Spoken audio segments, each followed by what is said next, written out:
Welcome. Thank you so much for joining us this evening. We are very, very grateful for you giving us your time. My name is Jo Gregory. I am one of the directors here with Ten2Two.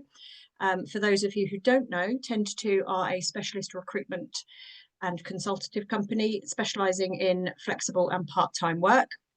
We've been around for nearly 20 years, so we're quite pioneering in this space, and continue to do some good work in the area of encouraging businesses to open their roles up to flexibility and part-time. This evening's webinar is all about you guys. So it's all about the candidates and it's all about what you can be doing to really, really optimize your job search. Obviously, being signed up with us is a great step forward, but there's lots that you can be doing to really make sure you understand the process of looking for a job. And work the process to the best of your ability to hopefully get the best outcome. I'm joined by my colleague Deborah, one of the founders of the organisation and the MD. Hi, everyone. And you're going to be treated this evening to her unlimited knowledge about job searching. She's been doing this for a very long time and had a huge level of success. So hopefully she'll be able to share some wisdom with you. We don't have an interactive workshop just because there is quite a lot of content for us to get through and we don't want to keep you here all night.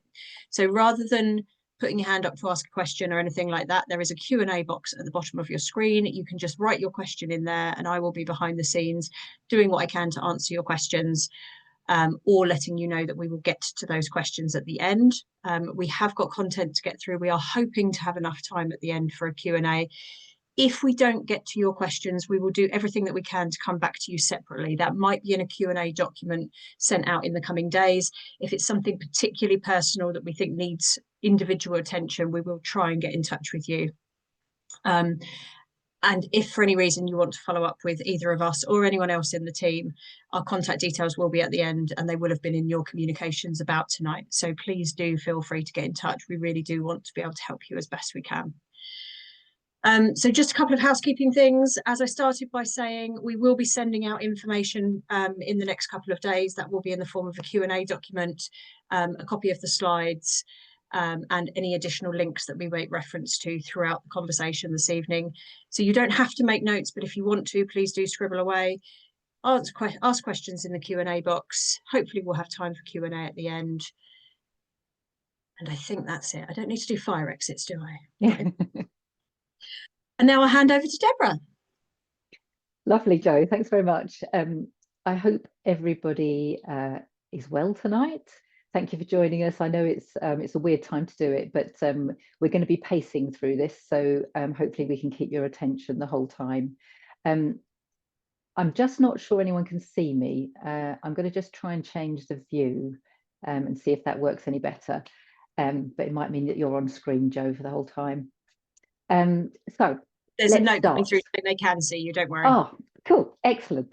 So this is going to be, for some people, quite basic, I feel, but I would hope that at some points within the presentation, you're going to pick up some tips that perhaps you haven't thought about. So bear with, we're going to go quite quickly, but some of it you might think, well, yeah, I know that, but I still think you'll pick up something from it. So what are we going to be talking about? This is the agenda. We're going to have a quick look at the market, the channels, what employers are looking for, how to manage your job search, common challenges, quick summary, and then questions. So we're going to do it in that order, and we'll see how we get on. So let's start with the market. So sort of a macro point of view. Basically, it's quite tough. All the figures, the macro figures about the UK employment market are basically saying that the vacancies are actually below pre-COVID levels. And it's the 34th consecutive quarter drop. So it's really quite a challenging time in terms of how many vacancies there actually are.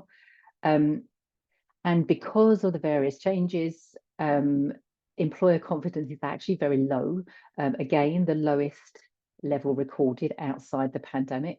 So we've got lots of employers actually looking, shall I hire, or it's a big risk if I hire, actually I might need to make some redundancies. So what you've got is a nervous market out there. You've got a challenging time for businesses. And what that means is they're nervous about recruiting.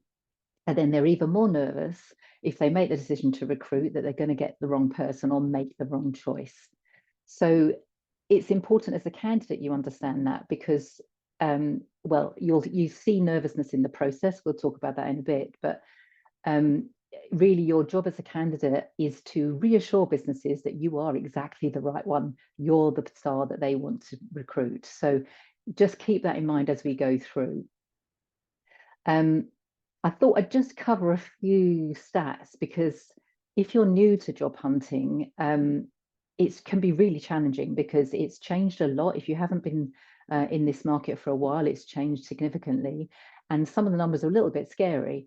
So I just wanted to set that scene as background. So just to run through these numbers, only 2% of applicants are selected for interviews. So if there is a big pool of candidates, if you get an interview, then yay, well done. It's, that is a big step just to get called for an interview.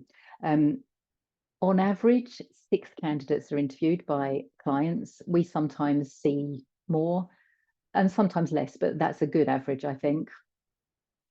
2 stages for a typical process, which is normally a quick screening call followed by an in-depth interview. Again, we see that mirrored in our daily work.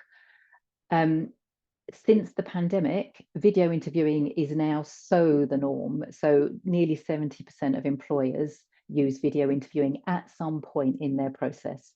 Often the front end of it, but not always. Some of our processes are entirely video based. 50%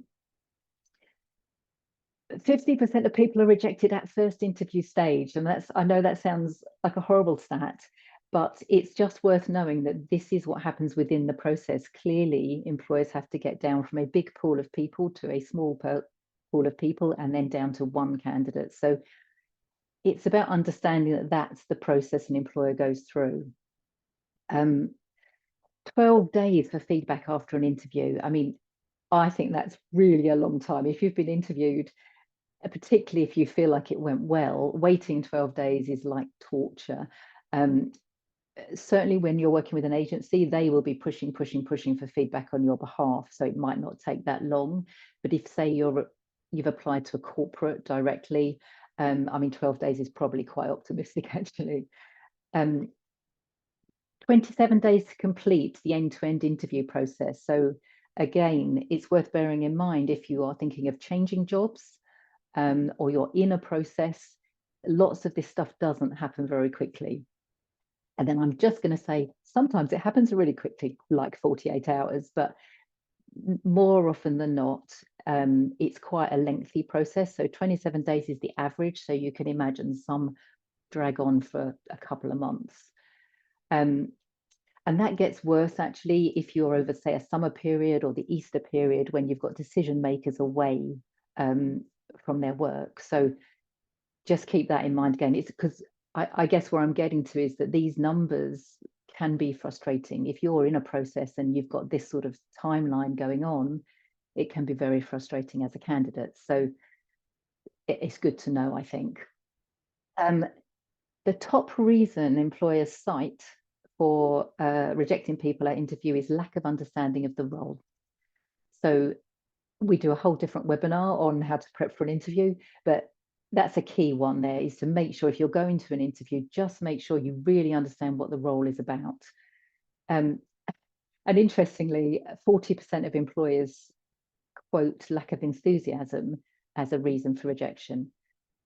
So it sort of goes without saying, I feel, that if you're going for an interview, be enthusiastic about the job and the company, but clearly often people aren't. So that's a little bit of a tip for you. So channels to get a job. This is where I think it might feel basic, but we're going to quickly run through these, just so, because there are some hints and tips around each of these channels. And if you're new to the job market, then this is going to be useful for you. The key thing, I think, is that you're likely to use a number of these routes depending on what works best for you, how your industry works. So I would imagine you will use both formal and informal routes. So I'm going to touch on them quickly. So agency, hopefully you've got a bit of an idea about how agencies work because you're registered with Ten2Two. The thing to say about recruitment agencies is that their whole life is about matching you to suitable clients, employers. So on the surface, it sort of appears like agencies are similar to job boards, but they're really not. It's much more in depth, much more focused. An agency will get to know you during the job process and be pitching on your behalf. So it's a more handheld, personal process with an agency. And the tip here really is to remember that a real person will be looking at your details. So it isn't a computer, which is often the case with job boards. And you also should choose your agency based on what either your industry specialist is, or if you're looking for flexibility, whatever you are searching for, there will be an agency that matches that. And you can register with more than one agency. There's never any cost registering with an agency.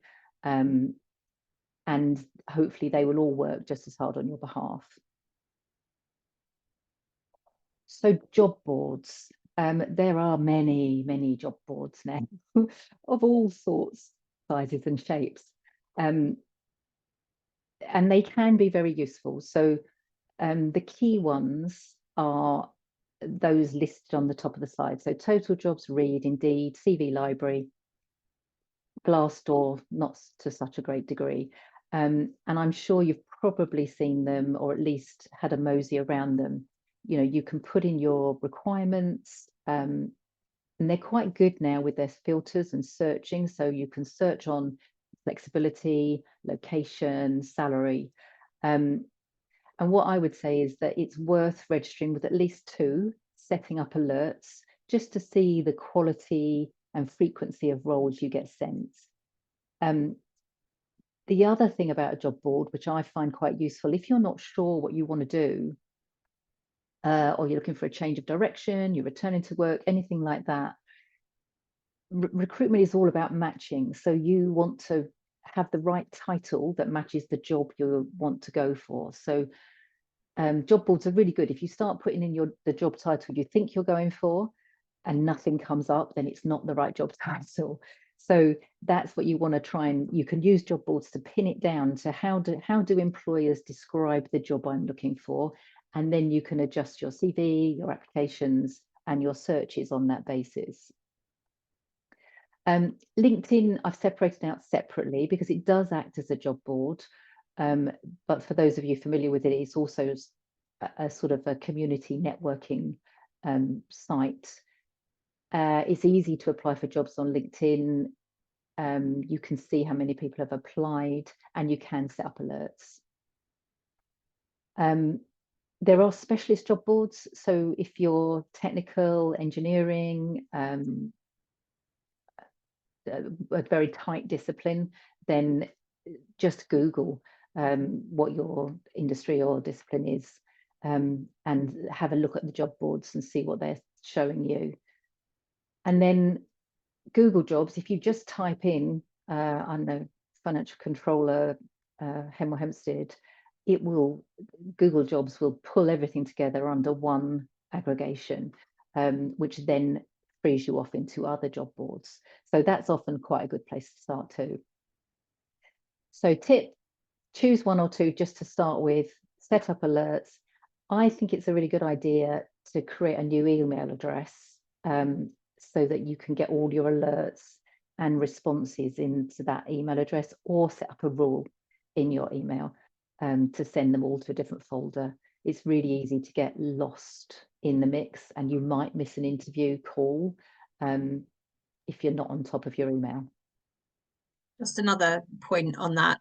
Sometimes some of us have personal email addresses with funny little nicknames rather than our given name. And although it shouldn't, sometimes it can look a bit odd. So creating that specific email address for your job search means you can have a very professional sounding email address, along the lines of your given name, rather than something that your schoolmates used to call you. No personal experience there at all, of course. It's true, Jo. Yes, thank you. Also, sorry, just on that thing with names and bringing in maiden names, make sure your CV, your email, and your LinkedIn all have the same name. It can be very confusing for recruiters if they've got 50 applications if they don't match. So pick one for your job search, stick with that. So another formal way of applying is just online direct. So identify employers that you like the look of, you know are good employers, you know your skills are suited to, and visit them. They often will have a careers page. They'll often have a way you can send your CV or get alerts. It's obviously low volume, but if you know who you want to work for, that's a good way of going about it. And then finally, on my formal little list is headhunting, which always sounds rather grand. And many people think it's for sort of senior positions. But in reality, you could be headhunted because you have a specific skill or you've got a specific company experience. So you could have worked for a competitor, for example. So you might get headhunted on LinkedIn in particular. So a recruiter might do it, or an in-house recruiter might do it. So make sure that your skills or title on your LinkedIn profile match your CV. So if a recruiter's looking for someone with certain, say, coding experience, they'll be putting in a search term related to coding. So you want to make sure your LinkedIn skills or title has that in it, so you can be found. Also keep your LinkedIn profile up to date. And check messages on LinkedIn. I'm terrible at this, but people do use LinkedIn as a messaging platform and don't talk to you any other way, and recruiters do that. So just keep a little note to check your messages on LinkedIn. And then we have a couple of informal routes to find a job. I mean, really not very common now at all, but the offline direct approach. So this is literally taking your CV or portfolio to a company you know and asking to give it to the HR manager. It's really not very common. Most companies will say, email us to this address. But it could make you stand out, you know, if it's something a little bit quirky and you feel like a company might accept a personal approach, go for it. That's what I would say. And then the final informal route is hugely common, is just the informal, your own network through friends and family. Often these roles won't be advertised, and if they are advertised, they're much more likely to give an interview to someone they know or who's been recommended. And often the process is a lot less formal than if you were going through a end-to-end process. So keep an eye on your network. Anybody you know who might be mentioning it on their LinkedIn profiles or on Facebook. Tell everyone you know that you're in the job market, assuming you're not trying to keep your job search under wraps from your current employer. And expand your network at every opportunity. Just think of every opportunity as a way to say, what's going on with your recruitment? People really don't mind. I know often females in particular feel quite uncomfortable about putting themselves forward, but really people don't mind. And it is still one of the most common ways to get a job. So what are employers looking for? Of course, they want a perfect match. So when you talk to employers and they brief you on a role, so this is obviously what we do every day, they ideally want someone who's worked in the same industry, in the same job, at the same salary, lives just around the corner, and wants to move for no pay rise. And of course, we then have the conversation that says, yes, of course you want that, but actually, you know, how far would you go? So the thing to keep in mind about this is that employers understand, someone's laughing, employers understand that that's not reasonable. But there is something that says, just be aware, if you read a job spec and you are miles away in terms of skills, industry, salary, you're less likely to be shortlisted for that role. So the roles you want to go for are the ones where you can sort of see the match across those things. So have I got the right skills? Employers often are happy with an industry move. It's often about skills and culture are the two things that we often, if you push the client, you say, come on, what could you stretch here? They'll often say they've got to have these skills and they've got to fit in. And then the rest of it, they know they can negotiate salary and flexibility. And if you turn up at the interview and you're well prepared, well researched and engaged in the process, then often that's enough. Okay, so let's get on to the important bit. This is how you go about your job search. So the first thing to say is it's not an easy, straightforward, short thing. It is a project. And if you are a really lucky one who manages to get an interview for your first job application and get the job, yay, well done. But most people, it's a process, and you will have to apply for a number of jobs, and you will get rejections, and you'll get called to interview at short notice and various other things. So think of it as a project and go about it the same way you would any project, whether it's a home renovation project or setting up a dinner party or a project at work. It's the same sort of thing. So I've just suggested some points here. Obviously, you can add your own, but allocate time is the main thing. So whether it's 5 minutes a day or an hour a week or something, separate time out. Don't try and do it on the fly. Obviously, looking at job alerts, you can do that. But if you are tailoring your CV or cover letter or anything like that, give it the time it requires. The next thing about setting criteria. So understanding what it is you want to do. What are you looking for? Because if you start with too broad a pool, you'll be overwhelmed really quickly. The thing I didn't mention at the beginning actually is a lot of those channels that I mentioned, you'll see the same job 5 or 6 different places. So again, that overwhelm, you might go, oh, that looks good. Oh, and that looks good too. But actually, when you read them, you realize they're the same job. And that's because an employer might have different agencies working on the same job, and they've advertised it themselves, and they've posted it on their own LinkedIn page. So if you set your criteria and you go, okay, I know I only want to work within 20 miles of my home, and this is the salary, and I'm not prepared to move on that salary, and I want this flexibility, 3-4 days, whatever it is, and my titles will be 3 or 4 titles perhaps. Once you've got that, it makes it much easier to do your job search and more rewarding. Understanding titles and skills was the point I mentioned earlier about making sure you're using an up-to-date and relevant title when you're doing your job search. So particularly if you're in a big corporate, sometimes the job titles can be a bit odd.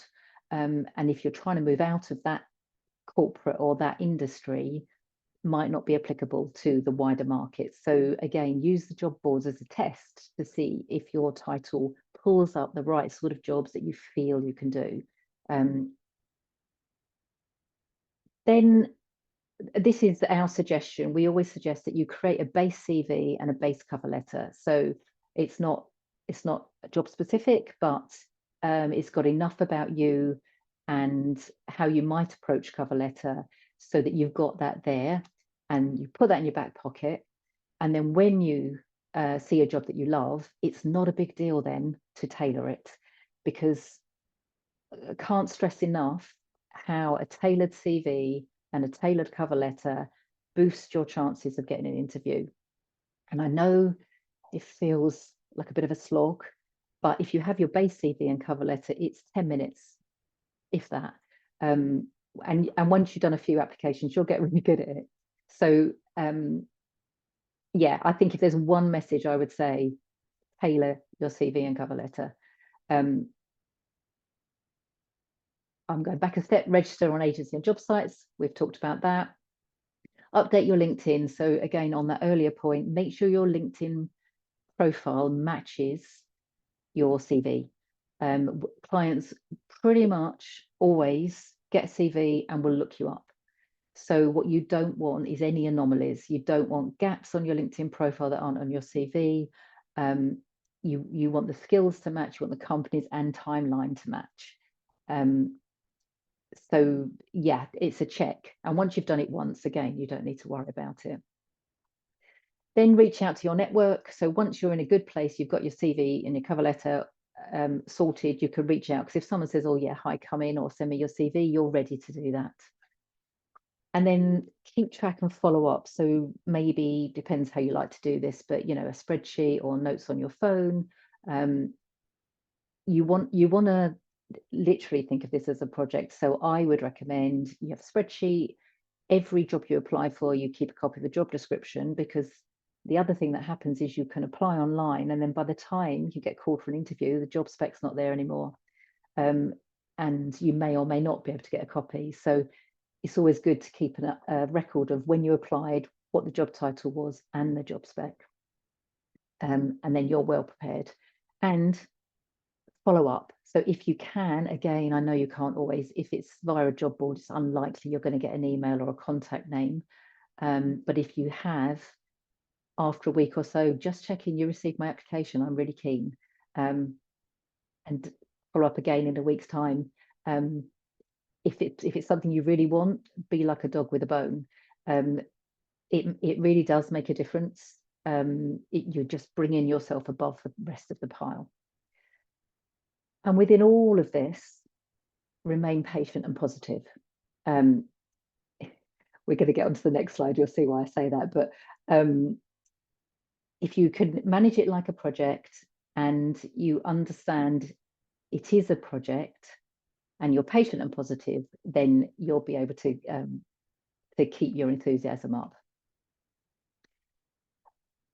So I'm moving on to the common challenges, which is why I make that point. So the feedback we get all the time, and I must say, from a professional recruiter, I find it so disappointing. But people just feel like they're applying to an abyss. They send applications out there, they don't hear anything ever. And you feel like you're just waiting and waiting and waiting. And the only thing to say to that is, again, it's very common. I hate to say it because it looks very poorly on the recruitment industry, but it just happens. People get busy. Processes are poor in lots of the bigger companies in particular. And it doesn't mean it's anything you've done wrong. So I think you keep in your mind, this is a process. It's not personal, even though it feels really personal. The other thing that candidates say to us all the time, they get really excited and they see a role and they go, this is the role, I know I'm perfect for this. And then they hear nothing or they get rejected. And so then it's like, it feels like a kick in the teeth. Again, what you need to remember is employers are trying to go from a big funnel of people to one person. And it just means whoever they've chosen, they feel has got a better skill fit than what your skill fit is. So it doesn't mean that it's an insult to you or your talents. It just means that you weren't the best match at that time. Poor or zero feedback. So this is after interview. We do hear, we would never do this, but we do hear that some candidates go for an interview, they give up their time, they go to all that trouble, and then they get no feedback at all. I mean, it's just wrong, in my opinion. And all I can say is just pick yourself up, move on. Don't want to work with someone who treats you like that in the first place, would be my opinion. The other thing that happens, and this is something just to be prepared for, is the brief changes. So an employer thinks they're happy for someone to do 3 days a week, hybrid. And then they meet someone and then actually they go, do you know what, that person's got these skills, so perhaps they could do this part of the job too. So maybe they could do 4 days. And one of those days could be in Manchester, or, so And the reason I'm saying this is that this is where I think it's a positive thing. It means the employer's really excited. If the brief changes, it means you've sparked something in them that's made them want to change the brief. So try and be flexible, try and go with it, unless it's something ridiculous. Common challenges is people ask us all the time about when they should talk about flexibility. And again, I think we've got a webinar on this, but I thought I'd mention it here. Just to say, if the role has been advertised with flexibility, perfectly okay at interview to say, so how does the flexibility work in this organisation? How many people take advantage of it? How does it work? Do you work flexibly? If there's been no talk about flexibility at all, then it's a slightly more subtle conversation. And I would often do it at the second stage. So the first stage is often, do you like them? Do they like you? What you want them to do is love you. And then you go to the second stage and they really love you. And that's when you start saying, well, actually, I'm really looking for some hybrid working or part-time working, and have the conversation then. And the good thing now is it's not, 10 years ago, you'd say, can I work from home or could I drop a day? And employers would just look at you like you were mad. Whereas now, actually, it's well known. Most employers are open to some level of flexibility. And then we have the emotional roller coaster. So pretty much everything I've just said means your emotions are going to be up and down. You're going to get excited about a role. Nothing might happen. You might not hear anything. You might be interviewed and have a great time, and you might get the job. So I think as long as you know that and you're prepared for it, I think it's okay. If you've not been in the market for a long time, it can come as a bit of a shock. So just keep that at the back of your mind and try to remember it's a process. It's not personal. So summary, spread the word. So register widely, volume is part of the game, I think, and tell contacts and family and know what you want. Make it easier on yourself. So treat it as a project, keep track of your applications, tailor your CV and cover letter. Be patient and positive. What we've just talked about, remember it's a process, not personal. And treat it as a project. There we go. I doubled back on myself there. So hopefully that's given you a whirlwind run through of the recruitment market as it is. And we've got some time for questions. Not very much, but Sorry, I've been busy typing away. You are a chatty lot. I'm loving it. Yeah. So we've gone through quite a lot of questions in the background, and there are some recurring themes. So rather than verbatim exact questions, I'm just going to kind of cover some of the themes that have been coming up so that Deborah can impart some knowledge. Lots of questions around tailoring CVs, and appreciating your advice on having a master and then tailoring. People wondering if you've got any tips for making that a faster process, because people are still finding that it's taking a long time to tailor their CV from the master. Okay, so my top tip would be whatever the job description has as its key responsibilities, that you want your CV to mirror that as much as possible. So in your personal profile at the top of your CV, make sure you're calling yourself what it is they're asking for. So if they're looking for a project manager, make sure you say an experienced project manager. Describe yourself in their language. And then we recommend a key skills section straight after your personal profile. So that's the place where you can tailor, pick up what they've asked for in the job spec and tailor it into that key skills section. And then the rest, you might just have to reorder your bullets. I wouldn't suggest you have to redo the whole CV to tailor it word for word. You could just probably reorder the bullets. So if their main thing is budget control and you've done budget control, make sure that's top of your bullet points. So that would be my advice. Thank you. on the same theme of CVs, we've got a lot of people in the audience tonight who have either had career breaks or they have had unusual career patterns, and also people who are changing careers. So quite a lot of questions around how do you communicate that to an employer? If, I mean, taking the career breaks one, which seems to be the most common question that we're being asked, if you've had a significant career break, how do you communicate that in your application? So, so what we always say is don't hide it. Make sure in your CV you have, and you don't have to elaborate. You can just say career break to raise family. You put the dates, and if you have done anything relevant to the job you're applying for, write those skills under that as though it's a job. So you might have been project managing house renovation, for example, and that could be helpful for many roles. So, but only if it's relevant. Don't don't talk about everything you did in your break unless has got direct relevance to the role you're applying for. I think the cover letter is a good place. If you've got an opportunity to put a cover letter in, it's a good place to say, having had a break to successfully raise my family, I now feel ready to re-enter the workplace as or doing, and your job spoke to me because. So show that passion, show why you've had a break and you are able and equipped to do that job. It's a tricky, if you've had a really long break, it is quite tricky because lots of, as I said during the presentation, as a client starts with, I want someone who's doing this job right now.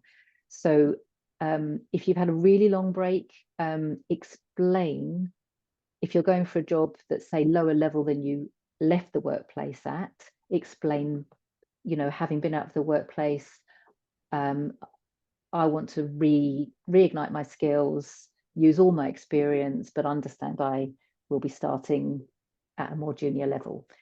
Because if you put yourself in the employer's position, they'll look at your CV, and if you've been really senior before, they're going to go, whoa, she's too senior for this job. And then they go, whoa, but she's had a break. So you just want to try and counter that either within the CV or the cover letter. And if you haven't got an opportunity to do a cover letter, you can always put a sentence in your profile right up front. Because again, I feel if an employer isn't interested in you because you've had a break, you don't want to work for them. They're not going to be supportive. You want someone to embrace that and understand how valuable all the skills you pick up during a career break are.